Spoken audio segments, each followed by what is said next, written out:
আজকে বিকেলবেলা যখন আমি শাপলাগুলোকে এভাবে কেটে টুথপিকের মধ্যে গেঁথে নিচ্ছি, তখন আমার ছেলে এসে বলল, আম্মু তুমি কি ছোট হয়ে গেছো, দুষ্টুমি করছো কেন? আমি বললাম, আমি দুষ্টুমি করছি, দেখ আজকে আমি কি করি। এটা বলেই আমি বানিয়ে ফেললাম শাপলার ভেলা। শাপলার ভেলাগুলোকে আমি বরফ পানিতে লবণ দিয়ে চুবিয়ে রাখলাম। আর এখানে আমি কিছুটা বেসন আর 2 চামচ সুজি, 2 চামচ ময়দা আর 1 চামচ চিনি, 1 চামচ গুঁড়ামরিচ আর স্বাদ মতো লবণ আর সামান্য একটু তেল দিয়ে ভালো করে নেড়ে চেড়ে তারপর একটু কালো জিরা দিয়ে দিলাম। কালো জিরা দিয়ে আরও ভালো করে নিয়ে নিলাম।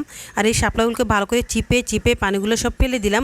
এত শক্তি দিয়ে চিপতে হবে যাতে একটু পানিও না থাকে। তারপর ভেলাগুলো ছেড়ে দিলাম বেসনের নদীতে, আর সেখান থেকে একটু ডুবিয়ে তুলে তারপর ছেড়ে দিলাম তেলের নদীতে। বাস হয়ে গেল। এখন তেলে ভালো করে ভেজে নিয়েছি।